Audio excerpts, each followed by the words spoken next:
Hi, Daryl. Hello, boys. Good morning. What'd you think? About the game, Daryl. What do you think? I agree with you, Ken. I'm kind of over watching Dillon Gabriel attempt to play football. Kinda. Yeah. There's a kinda in there? Yeah. I'm done. But I'm finished. Do I get to say I told you so? I told you guys this guy sucked. I told you in training camp. Here it is. I told you. And I got so much grief for it. He can't Well, it was play. pretty early to say such a thing. No, it's not. Daryl, No, it's take not. off. The floor is yours. It's victory lap Friday. Or Monday, I should say, with Daryl Ruiter. I've been waiting for this for a while, Daryl. It's not too early. When you can't complete passes in practice, you can't play in the National Football League. Sorry. Go ahead. Keep going. Keep going, Daryl. You got hate in your heart. Let it out. Let's go. I don't have hate in my heart. I'm so frustrated that Andrew Berry did this. That Andrew Berry spent a top 100 pick on this guy. That Andrew Berry and the Browns are shoving this guy down fans' throats, trying to tell you, yeah, he can play. He's a serious guy. Like, no, he's not. You're not serious people. In the words of, one of my favorite shows on HBO. Succession. Succession. I can't. I can't do the Dillon Gabriel thing anymore. Put Shedeur Sanders out there. At least you might be entertained. Yeah, thank you. That's all I've been saying. You might be entertained. I've been saying that. It could go completely south. He may not be ready, but at least fans will be interested. There's nothing interesting about watching Dillon Gabriel run this offense. Nothing. I mean, I'll give him credit. At least he finally threw a ball more than 30 yards. It was a duck, and it got intercepted, but at least he tried. But, I told you so. I told you in training camp this guy wasn't it, and they used a top 100 pick on him and had the nerve to give him first-team reps in OTAs, talk about how, I'm still waiting for the supercomputer to show up on the field, too, by the way. How smart he is in that, which I'm sure he is, and he's a great kid. But this is just unwatchable. And you know what? Myles Garrett slamming his helmet at the end of the fourth quarter, sorry, Myles, but you signed up for this, and you believe that Andrew Berry can pick a But I agree. Whoa. I don't think he thought that. I thought he saw money, and he was hoping, and, he signed for the money. Yeah. However, let me tell you this, though. We there's a lot. I think we'd not sympathize. There's no sympathy, clearly. I think people are getting it wrong this morning. It's not sympathy, it's empathy. Okay? There's a lot of people in the area who stay doing what they do just because of the money. Yeah. In Northeast Ohio. And they're all Browns fans, too, and they were all very angry yesterday. I think he empathizes with Browns fans more than he ever has. Yeah, I don't get it. And then, what do you expect Kevin Stefanski to do with that, too? In the receiving core. You tell me. I don't know. Right? I mean, so not only do you, and then Kevin has to get up there and he has to defend these ill-equipped players. I kind of feel bad for him as well, because, he can't go out there and tell you what it really is. But, I can't with Dillon Gabriel. I hated the pick when they made it. I hated watching him lay eggs during practices in training camp, and I hate watching him try to play NFL football. He is a backup quarterback. Put him in there, play a game or two, that's fine. But to try and sell him like he's some starter in the making in the National Football League, and for Jimmy Haslam to say what he did last week about no, I'm not giving it a chance. I'm not. Here's the other thing, too. There's maybe 4 throws in the 4 weeks that I can say, that's an NFL throw, that's a great throw. And a couple of them are touchdowns. But there's no gleam with this kid. There's no, there's a bright light there. And by the way, he's no better on start 4 than he was start 1. So I can't with the Dillon Gabriel nonsense. And that's exactly what it is. It's nonsense. And they're feeding it to fans. And Browns fans deserve better. So what does this mean for somebody like Shedeur if every time we hear anybody who gets any info from the Browns, they say, oh, yes, Shedeur, he's just too far behind. Right. What does that mean for Shedeur if this is what Dillon Gabriel looks like?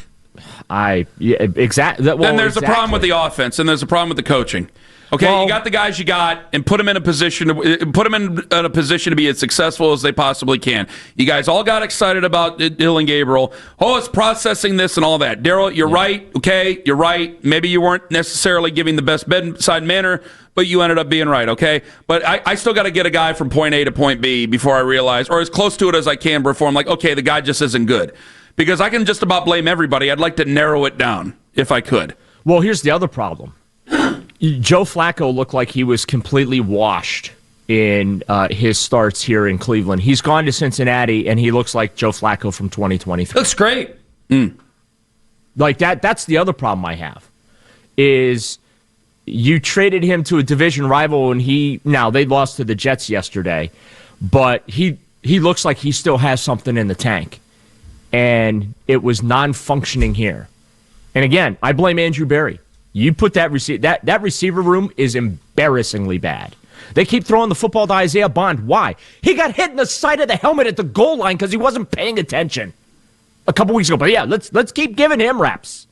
You know, Jerry Jeudy, I think it was Dan Lobby from Cleveland.com posted how he tried to stop Jerry walking out of the locker room, and Jerry just kind of wanted to keep going. I don't blame Jerry. Running these routes all day, and he can't even get balls thrown to him. And yes, he's been inconsistent catching the ball, and I understand that. But he is the best receiver you have. And checking 2 targets yesterday. Like, what the hell you doing out there? So maybe this is all part of the grand plan. Maybe they don't care about winning this year. It certainly looks like offensively they don't care about winning based on what Andrew Berry has put on the field. And it's the bye week, so it's time for Andrew Berry to come out of the Batcave and get front and center and answer some very difficult questions, because he's responsible for this. He's going to talk, right? This is year 6 for this, okay? And he inherited a ready-to-winning team and offense, and in year 6, we're to tear down rebuild. And that's inexcusable. That is an awful job by him as a general manager. Not good. Daryl Ruiter, brought to you by Shab & Jewelers, Cleveland's premier jewelry store. Yes. All right, let's talk about Myles Garrett. Franchise record 5 sacks. That first half, he single-handedly collapsed that defense, that and the Schlesinger interception. Yeah. That's how crazy good he was playing. And then by the end of the game, he's throwing his helmet. He was not happy at all that he got pulled from the game when the other team kept their starters out there. What'd you think of everything we saw down the stretch and after the game? Myles Garrett's a future Hall of Famer. The statistics he continues to compile, the history he continues to make, is phenomenal. It's just a shame the Cleveland Browns are wasting his career like they wasted Joe Thomas's career, like they wasted Joel Bitonio's career. Because that's what this organization does. They waste people's time and they waste people's careers. And it's a shame. It really is. But to Ken's point earlier, he signed up for it. He stayed for the money. So he has to live with the frustration. But it's not getting better this season. And I certainly don't trust Andrew Berry to pick the quarterback next year, because I've been completely unimpressed with the work he's done in that room over the last 6 years. So, and that's what you need. That's what this team needs. It needs quarterback. It needs some receivers, too. And outside of trading for guys, Andrew Berry couldn't draft a receiver to save his life either. The next one that he drafts that actually works out will be the first. So, the Amari Cooper trade was good. Absolutely. You got one good year out of Jerry Jeudy. But, for the folks that want to talk about firing Kevin Stefanski over all this, I don't know how you can't fire Andrew Berry too then. If you fire Kevin, you have to fire Andrew. I don't think anybody's really having that argument. I mean, you might find some corners of the internet having that argument, but man, you gotta talk about both of them if you're going to have that conversation. But they're joined at the hip in my view. I'm sorry, Daryl. I mean, listen. I like Kevin. I like Kevin a whole lot, but this is silly. It's all silly, and you're 6 years into the thing. Like, I'm not going to absolve Kevin of the responsibility of this stuff, because again, You said it. I like Zach Taylor. I do not think is a great football coach, and Joe Flacco looks fine. And yeah, I know he's got wide receivers, but Joe Flacco looks fine. Yep. Other guys have left the Browns and somehow look fine. I mean, Tyler Huntley looked like a passable NFL quarterback yesterday. And we're going to have an argument about Shador coming up here, but and if he doesn't look good, you're always going to have to wonder. But I don't know. I'm just so sick and tired. I don't have this. I don't have that. We don't have this. We don't have that. But somehow they go to other places and they end up being somewhat successful. Yeah, how funny. So he's got to wear works. some of it too. Yeah, and look at the receiving yesterday. I'll just go through it real quick for you. Jamari Thrash, the most, he had 3 targets, 2 catches, 31 yards. Isaiah Bond, 4 targets, goose eggs. Jerry Jeudy, 2 targets, only 2 targets for your number 1 wide receiver. Now, what are you doing offensively? Well, that's it. You threw the ball to 3 receivers yesterday. I don't. I mean, and Dillon Gabriel sucks so bad as a quarterback that even when you run trick plays, they can't even get to the second part of the trick play. Think about that. He had to throw a flea flicker into the turf, and then they tried the double pass, and they couldn't even get the second pass on. I enjoyed the double pass attempt. I'm all for the trickeration, but it just again speaks to the incompetence, right? No, I didn't care about the play. I just liked them trying to pull it off. Yeah, well, that was fun to me. They can't even run a double move up the sideline. Gage Larvadan did what was right with the football and just decided to take off. He saw it wasn't open, and he decided to take off. Yeah. Should he be working with Dillon Gabriel? Daryl, that's a question I need you to answer on Friday. I thank you very much for the time. Take care. I will. I might have a beverage or 2 with me on Friday. Wow, Daryl's going to come in drunk. I'm looking forward to it. Daryl, thank you. You bet, guys. Enjoy the bye week. No loss next week. It'll be a happy Monday a week from today. Daryl Ruiter, brought to you by Scheib & Jewelers, Cleveland's premier jewelry store.